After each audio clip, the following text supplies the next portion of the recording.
Hey, everybody, and welcome to Your Spiritual Best Friend. I am your host, Josh Sanchez, and on today's podcast, it is a solo podcast. I know I have a couple interviews lined up these next couple weeks, which I'm super excited for. But when it comes to today's podcast, we're going to have a couple of wonderful topics for you guys. I really think it's a really good time to do a new relationship podcast. So, we're going to start this podcast off of that. I'm going to talk a little bit about how recently I've started long distance dating and how the strengths and some challenges with that.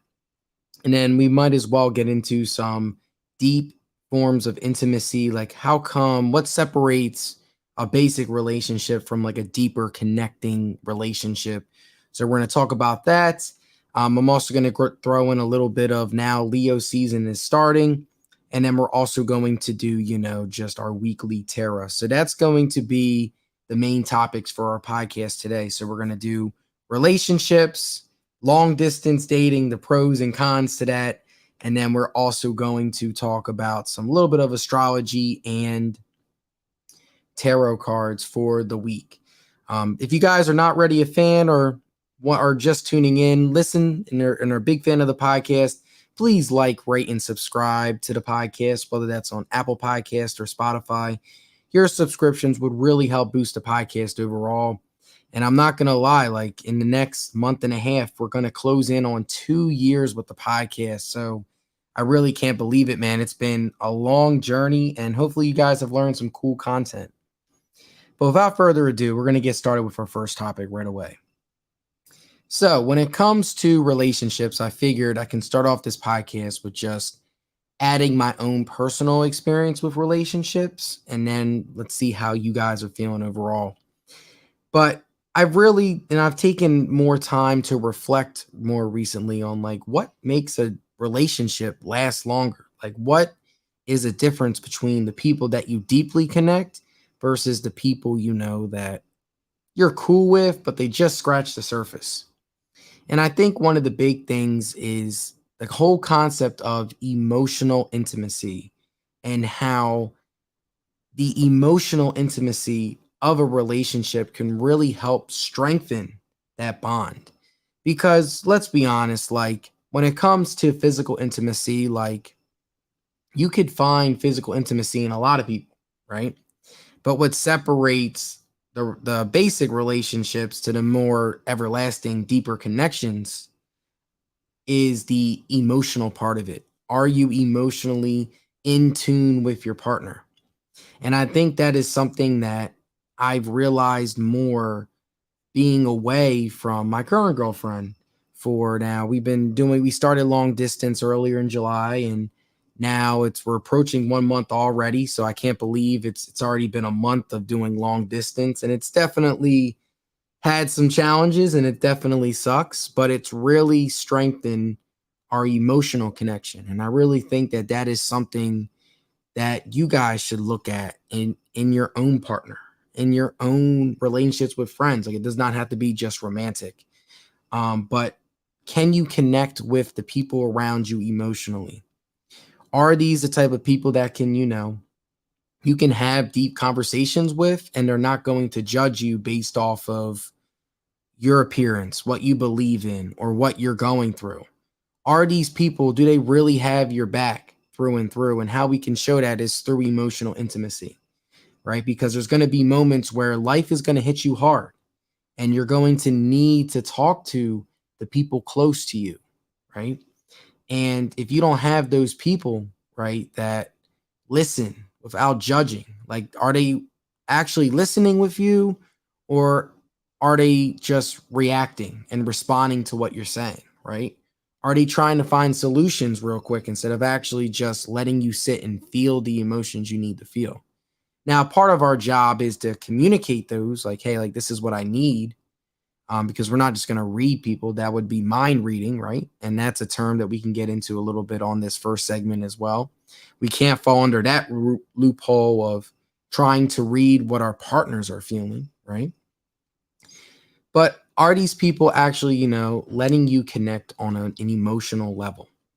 And it just got me thinking. And I just really think that part of the reason why so many relationships fail is because there is a lack of emotion in that, because like when we can truly be ourselves, right, we are not only physically but also emotionally connected, right?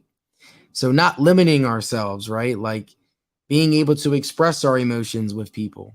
If you don't have that connection, your relationship becomes bland, it becomes boring, it becomes lifeless, right? And then we look to find those in other people.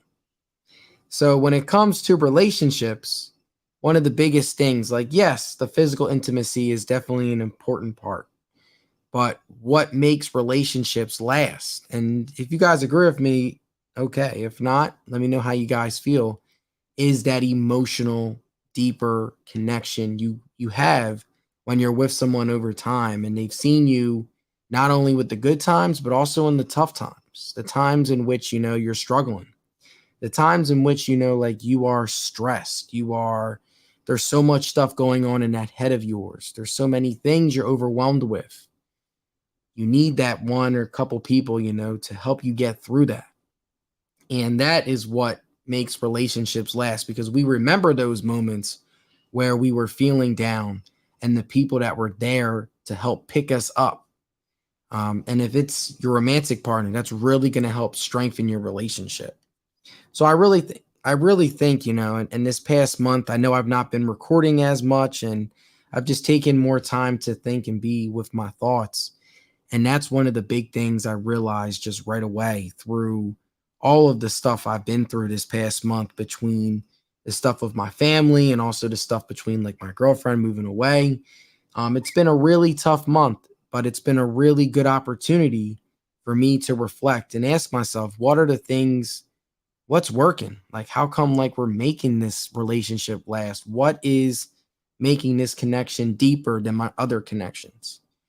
So in that emotional component is so important. So I really think there's a really couple of good exercises, so for my people that are, struggling with connecting with their partner emotionally, I statements. It's going to sound awkward and it might sound corny at times, but an I statement, we're used to saying you did this, right? Or you did that, or we're very quick to point the blame at others. But with I statements, you state how you feel first and then you explain why.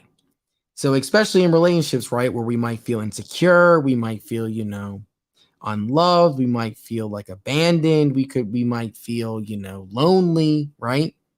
If we state how we feel first, hey, I feel this, right? Then your partner is going to, okay, instead of it being of a you accusing me of something, right? It's going to be, okay, you feel this way. Why do you feel this way? Right. And then that's when you can actually start to state how you feel emotionally and why you feel emotionally. Now it's going to take some vulnerability, and you got to, now that involves your own self, right? Like, can you be emotionally vulnerable with your partner? And if you can't, then it seems to me that that relationship, right, you might need to start questioning it, because like I've been saying a couple times on this podcast already, relationships go beyond the physical. Yes, the physical is nice, right? Like we all want to feel good physically, right? But it is that emotional concept of it that makes those relationships last more. And in order to, be emotionally vulnerable, we have to work on ourselves and making sure that our own emotions are in check, and that we're able to explain and express our emotions in a healthy way. And I statements is a really good way to practice that for my people that, have challenges in your relationships, or even feel unheard in your relationship, because that's a big trigger. I've realized between myself and also just through my clients and people I've talked to, it's the feeling of loneliness, the feeling of, not being heard, not being understood. Those are some big core feelings, core thoughts, core triggers that's causing us to feel this way or act up in a relationship, or to even, for some people, even sexually act out, right? Because that can be a trauma response. So, in order to build that emotional connection, we have to be able to be vulnerable and state how we feel. So, I statements are very simple. You don't have to overthink it. You start with, I feel blank. Okay. You feel this. All right. Because or when this happens or when that happens, right? That's when you can say, all right, when you, and as long as you say it in a confident, non aggressive tone, you'll get your point out of it. And again, that's where it comes back to you, right? Circling back to you emotionally. Are you ready to have this conversation? That's something that is a big one. So I just wanted to start the conversation with that because I can't believe it. I've already been talking to you guys for 11 minutes. I love talking about relationships because it's so important. We need relationships to help grow. But the main question for this podcast is, how would you rate your own emotional vulnerability in your relationship? Do you feel emotionally connected with your partner? Is there some things that you need to work on in that avenue? So, because again, that can really help you find those deeper connections that we want. We want to feel loved. We want to feel heard. We want to feel understood. And we have to be able to reflect and assess, okay, is this the right person that I can be emotionally vulnerable to? And another term that is very important, which I will discuss more on a future podcast, is active listening. I've been thinking about creating my own little online workshop on how can we actively listen. Like, what are some tools that we can do, right? So instead of us trying to answer and find solutions to the problem, right? How can we sit and be with the people that are going through stressful times and just let them feel what they need to feel? Active listening is a term that can help us do that, right? So instead of us, trying to find solutions real quick or saying, like, oh, like you can get through this, like it's good to hear depending on the person. But sometimes we just need people to just sit and let us just feel what we need to feel. I'm not saying you're going to be a trained professional therapist, but if you actively listen, I'm telling you this right now, you'll feel a lot closer with the people around you, and more people will be able to, come to you for things. And that might even boost your own sense of confidence. But I just wanted to throw that term out there, active listening. Let me know if you guys want me to talk a little bit more about it. But my whole takeaway from this first segment, again, guys, is again, emotional intimacy. That is what separates the simple parts of our relationships to creating everlasting connections with the people we love the most. Being able to sit and have emotional conversations with each other without there being fighting or going in circles or manipulation or you did this, so I did that, or tick for tat.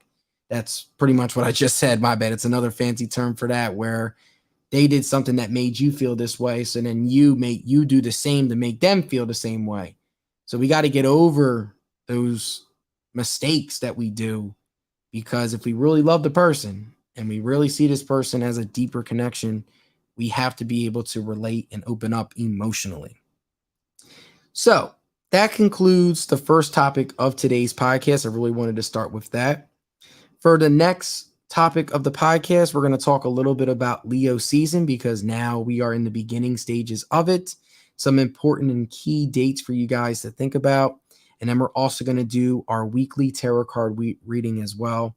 Like I said before the podcast even started, if you guys are not a fan yet, please like and subscribe to the podcast on YouTube, Spotify, and Apple Podcasts. Just search Your Spiritual Best Friend and I'll pop right up. I am also going to I'm going to start working more at the Crystal Shop. It's called Find Your Harmony in Newark, Delaware. I'm going to be there the majority of Tuesdays and Saturday and Sundays, especially during the fall. So just keep my schedule posted. I usually keep that on my Instagram, on my podcast page. So if you guys are interested in getting a tarot card reading with me, or even an astrology chart reading with me, I will be working at Find Your Harmony every Tuesday from 5 to 7. And also I will be working there on the weekend. So just keep an eye out for the schedule and all that fun stuff. So again, takeaways from this first topic: building those emotional that emotional aspect to your relationship can really help you. I statements, and also, all that fun stuff. You guys can do this. I know you guys can. So I'm going to take a very quick break here. And when I come back, we're going to talk a little bit about Leo season and also do our weekly tarot card reading that you guys love so much. But we will be right back.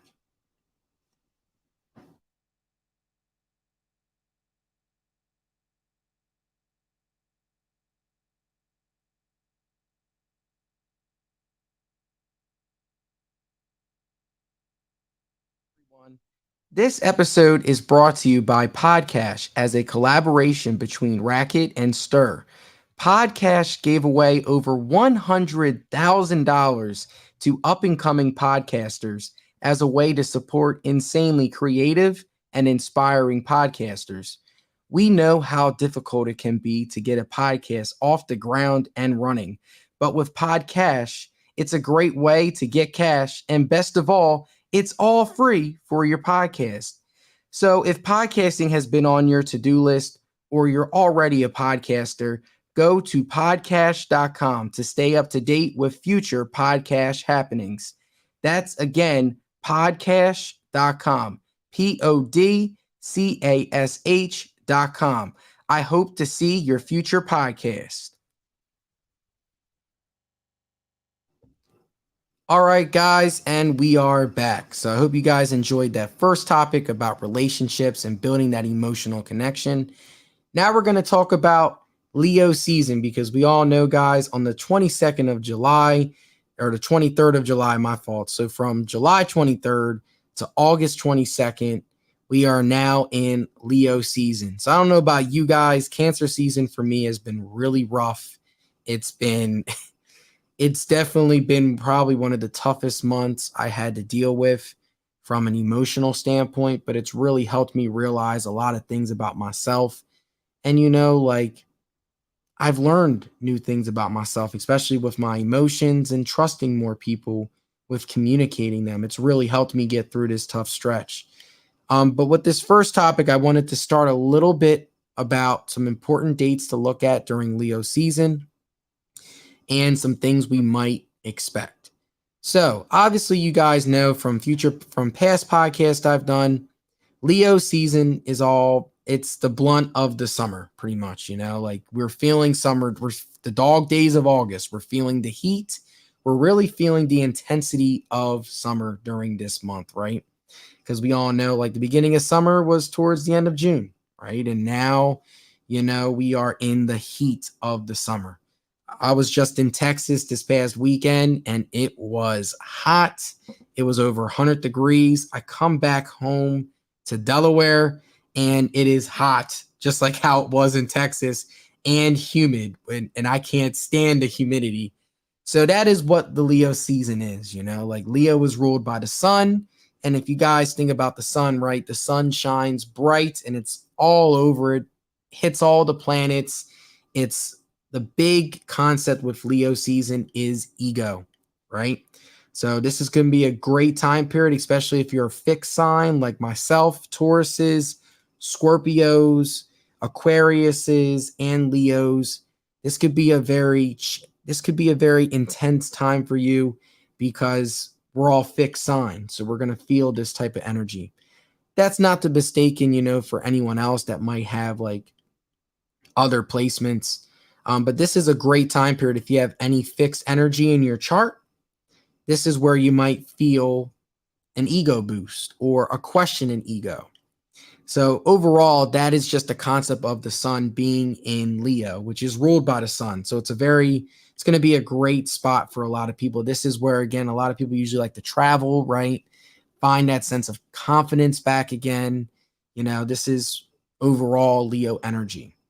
But what's going to happen is this year, there's going to be some important dates during this time period for my astrologers and for my people that are really into astrology just to look at. On my last podcast, I talked a lot about how Venus being in Leo and in retrograde and how that's really going to affect our relationships. If you missed that podcast, don't worry. It's right on Spotify. It's 101. Literally, I did it last week. But when Venus is the planet of love, right? Relationships. And when it's in retrograde, it's going backwards, right? And since it's in the sign of Leo, right, which is ruled by the sun, and it's a very fiery, passionate type of energy, wherever you have fixed energy and wherever you have Leo energy, you're going to feel Venus's retrograde in your relationships, whether that is with friends, family, loved ones, right? So that is a very important date. So it starts again July 22nd, and it's going to last all the way to September 3rd. So this whole Leo season, we're going to feel this. Relationships, you might have some problems here in terms of, communication, passion, ego, confidence in your relationship. It's just something for you to think about. So that's the big thing right there. Another important date is Chiron retrograde in Aries. So if you guys know, I've done a couple podcasts where I've shared Chiron with some of the clients that I've recorded podcasts with. Chiron is the wounded healer. So we all have wounds we need to heal, right? So the fact that Chiron is in Aries, the concept of self-confidence is huge during this time period. Chiron might be a little planet or a little aspect in our chart, but we feel it very intensely. So if we have not put in the work for our self-confidence, it's going to be a time where it might hit us home. So it starts from July 23rd and it's going to last all the way to after Christmas, December 26th. So over the next couple of months, Chiron, building that self-confidence, right? And if you have any cardinal energy, you might feel this presence as well in your chart. So cardinal energies include Aries, Capricorn, Cancer, and Libra. So you guys might feel either a question of self-confidence or a challenge with that, or maybe even a boost depending on where it is in your chart. So that's something to really get you guys thinking. So that starts July 23rd. The last couple of important dates during Virgo season, Mercury, the planet of communication, it enters Virgo, right? So it's going to be in a very comfy spot. Virgo being ruled by Mercury, so communication might be a really good time period here. So let's just, again, those attention to details, right? The daily habits, questioning, are we on the right path, right? Physical health can be important here too. So that's just something for you guys to think about. Our full moon, which I'll talk more about as we get closer. And in fact, it's going to be August 1st. So I plan to record another podcast on Sunday this week. So on August 1st, there's going to be a super full moon in Aquarius. So for my people that, that have Aquarius placements, you guys are going to feel this placement more. And I will talk about that more on the next podcast. But again, mark your calendars, August 1st. And the last one I'm really going to talk about is the new moon in Leo, and that'll be August 16th. So that marks, again, the beginning of a new moon cycle, right? So those are all the important dates I just wanted to throw at you. My fault if I was saying it a little bit too fast. But again, just to recap, the new moon in Leo, August 16th.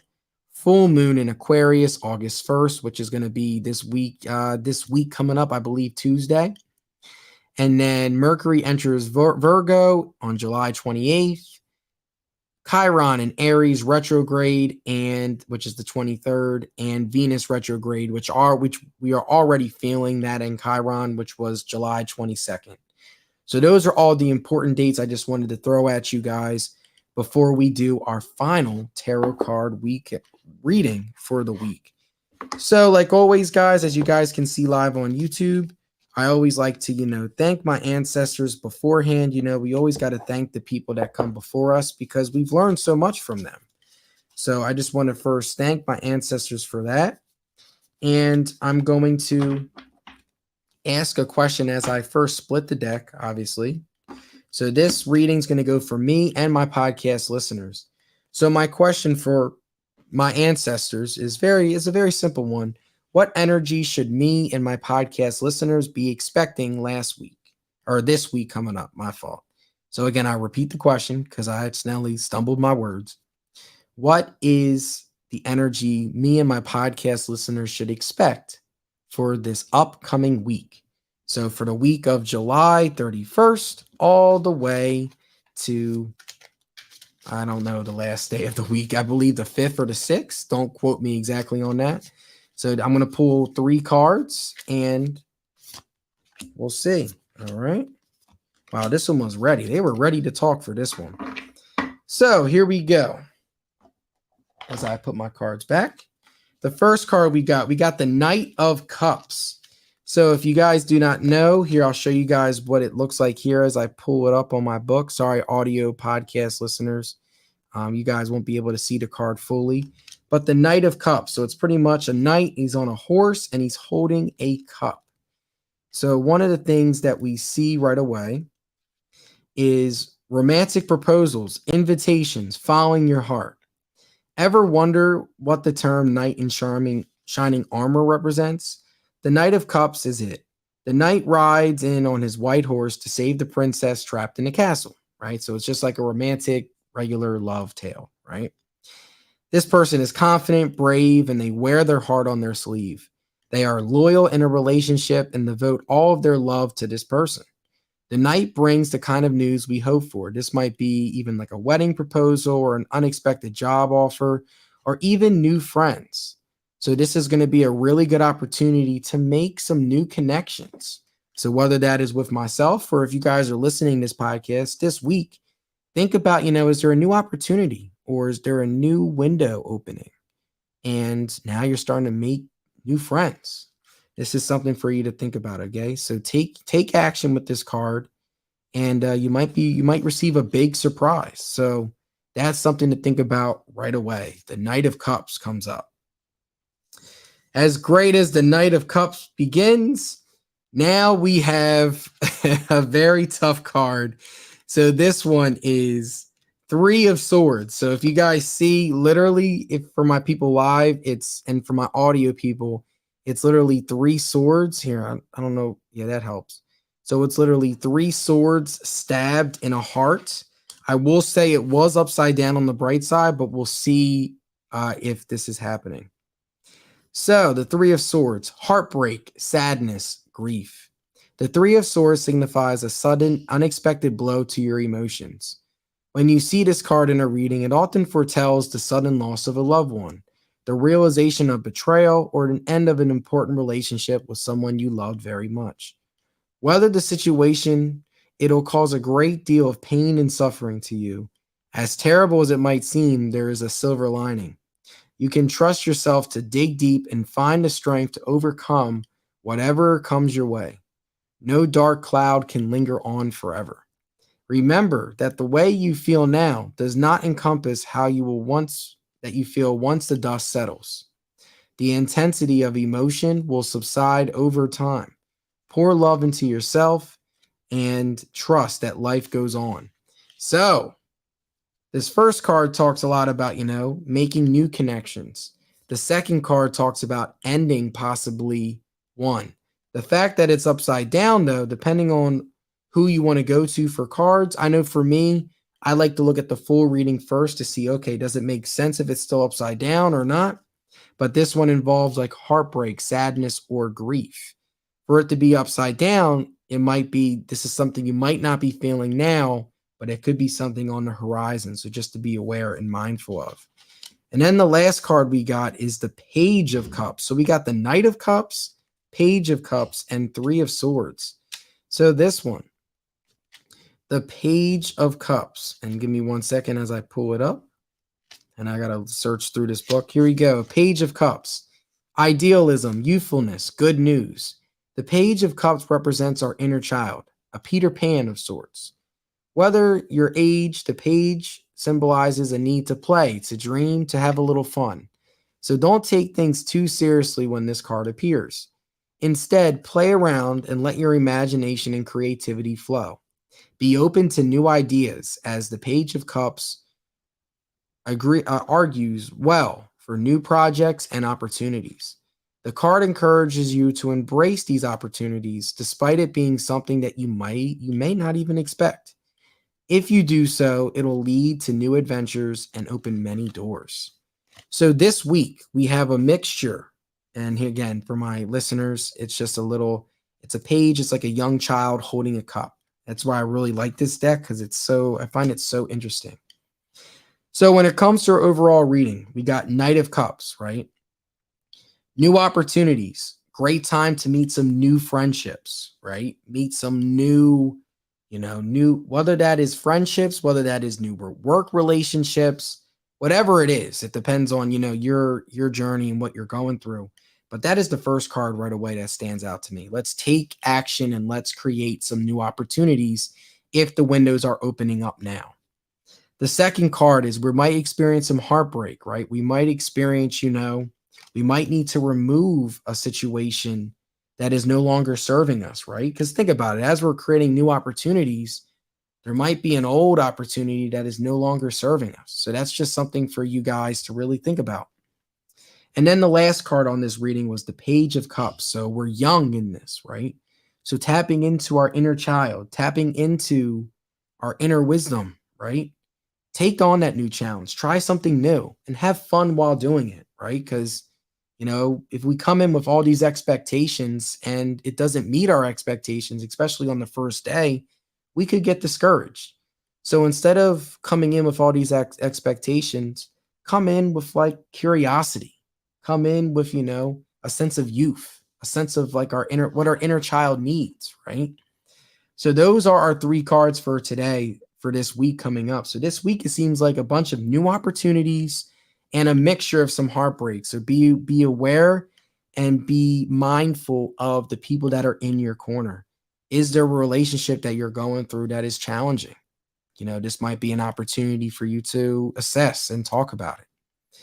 But when it comes to the podcast, I just want to say thank you guys again for letting me have this space with you guys, talking about tarot, a little bit of astrology, and also talking about relationships. Like I mentioned before, if you guys are a fan of the podcast, love the podcast, please like and subscribe and follow the podcast on social media. It would really mean a lot to me and for the listeners. I want to start doing giveaways again. I know once I get more of a consistent schedule, because right now I'm still trying to juggle a bunch of stuff. We will start to get the ground running with that. Especially with the 2 years coming up, I want to do something special for you guys. But I will let you guys know and just stay posted. If for my astrology and tarot card people that want to get a reading from me, I will be at Find Your Harmony again, starting every Tuesday from 5 to 7 and on Saturday and Sundays. Just keep an eye on my schedule. Most likely I'll just do 2 days out of the week, but sometimes I'll do 3. And especially in the fall, it's going to really pick up. So if you guys want to hang out with me there, or continue to listen to this podcast, not to worry, I'm not going anywhere anytime soon. But I hope you guys again have a wonderful night. Stay safe, have a good rest of your week, have a really great weekend. And this is Josh officially signing off.